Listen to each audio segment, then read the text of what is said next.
Lenín Moreno resurge en la escena política, rechaza el correísmo y se declara perseguido. A pesar de las acusaciones de corrupción por parte de la fiscal Diana Salazar, Moreno asegura ser víctima de persecución por parte del correísmo. La pregunta es, ¿acaso Salazar es correísta? Increíble. Ecuatorianos, un poco de historia que no la he hecho pública sino hasta este momento. A pesar de haber obtenido la aprobación de su Asamblea y de su Corte Constitucional para que aprobaran su reelección, Rafael Correa no pudo ser candidato en las elecciones de 2017, debido principalmente a la estrepitosa caída en la aceptación ciudadana. Por eso luego perdió la consulta popular en el 2018 con más del 60%. Además, a pesar de haber entregado a Jorge Glass la ejecución de las megas construcciones del Ecuador con deuda china de más de 5.000 millones de dólares y una fuerte inversión en su campaña preelectoral, las encuestas tampoco le fueron favorables y no pudo ser candidato para ese entonces. Y a pesar de la campaña agresiva en mi contra durante los 4 años de gobierno y de la gran inversión para que Andrés Arauz gane las elecciones en el 2021, volvieron a perder. Y a pesar de la campaña sucia y millonaria, la candidata Luisa González tampoco, óiganme bien, tampoco logrará en octubre devolver el poder al prófugo Rafael Correa. Recuerdo hoy que a pesar de que nunca fui de la gallada de Rafael Correa y de ser incómodo para él, porque tenía un pensamiento libertario, libre, ellos fueron a Suiza en el 2016 a suplicarme que sea candidato para supuestamente defender a los compañeros de la venganza de los enemigos políticos, de esa venganza entre comillas. Para ese entonces yo había decidido retirarme definitivamente de la vida política activa. Sin embargo, vi ese momento algo importante, la oportunidad de corregir el rumbo de Ecuador.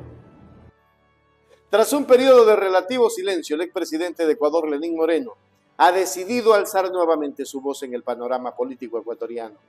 En una reciente aparición pública, Moreno ha dejado entrever sus inclinaciones electorales al afirmar: mi voto es secreto, pero daré señales, generando especulaciones sobre quién podría estar apoyando en las próximas elecciones. Es decir, a Noboa, que es el que lleva el partido político que le quitó a Rafael Correa y que luego lo degeneraron. Definitivamente, qué asco.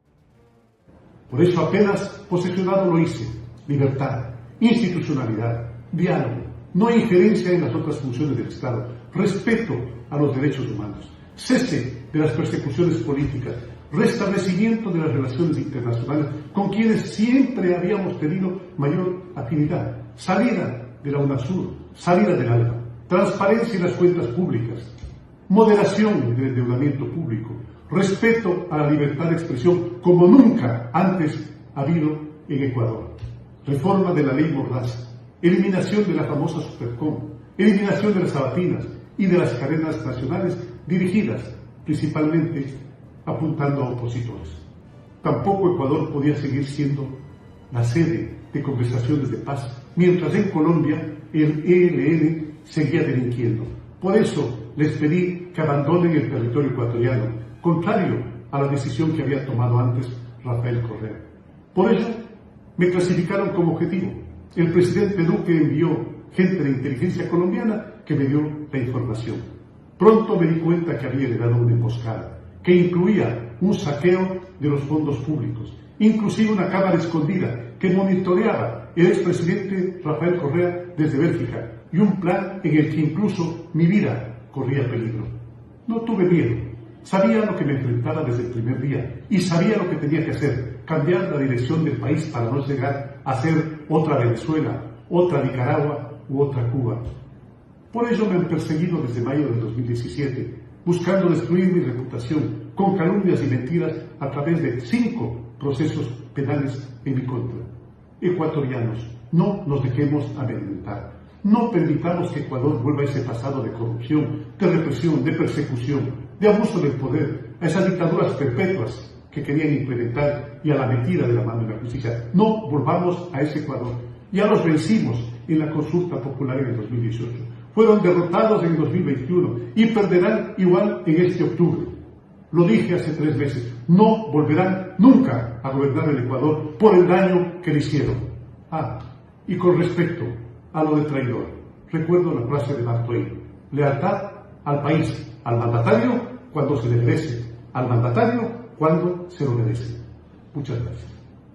En su declaración, Moreno fue enfático al asegurar que el correísmo, corriente política liderada por su antecesor y otrora aliado Rafael Correa, nunca más ganará una elección presidencial. Estas palabras no solo reflejan una ruptura con el movimiento que lo llevó al poder, sino también un claro rechazo a la dirección política que tomó al país o el país durante la administración de Rafael Correa. Y por otro lado, Moreno se declaró perseguido por el correísmo. Sin embargo, es importante señalar que las acusaciones de corrupción que pesan sobre su figura no provienen de esta corriente política, sino de la fiscal Diana Salazar, quien ha llevado a cabo investigaciones relacionadas con actos de corrupción durante su mandato. Un corrupto a carta cabal.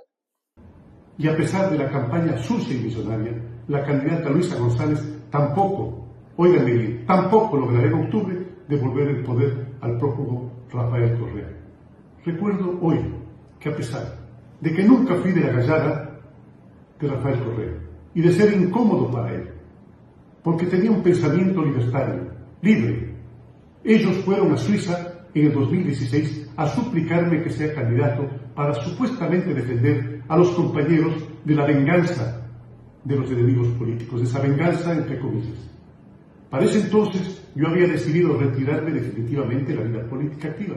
Sin embargo, vi ese momento algo importante, la oportunidad de corregir el rumbo de Ecuador. La percepción generalizada entre ciertos sectores de la población es que Moreno, quien inicialmente llegó al poder con el respaldo de Correa y de la Revolución Ciudadana, terminó traicionando este movimiento. Acusaciones señalan que se vendió a intereses de la derecha, alejándose de las promesas y compromisos de campaña. Es decir, simple y llanamente, el traidor de América, el traidor del Ecuador. Las promesas adquiridas en una campaña las tiró al piso y se sumó a la derecha, sumiendo al pueblo ecuatoriano en la más grande pobreza que ha podido existir en el país. En resumen, el retorno de Moreno al debate político con sus declaraciones y posturas promete añadir aún más dinamismo al ya agitado escenario político ecuatoriano, a medida que se aproximan nuevas elecciones y la nación busca definir su rumbo en los próximos años. Esperemos ver qué pasa, pero Moreno debe de venir a pagar con cárcel al Ecuador toda su corrupción.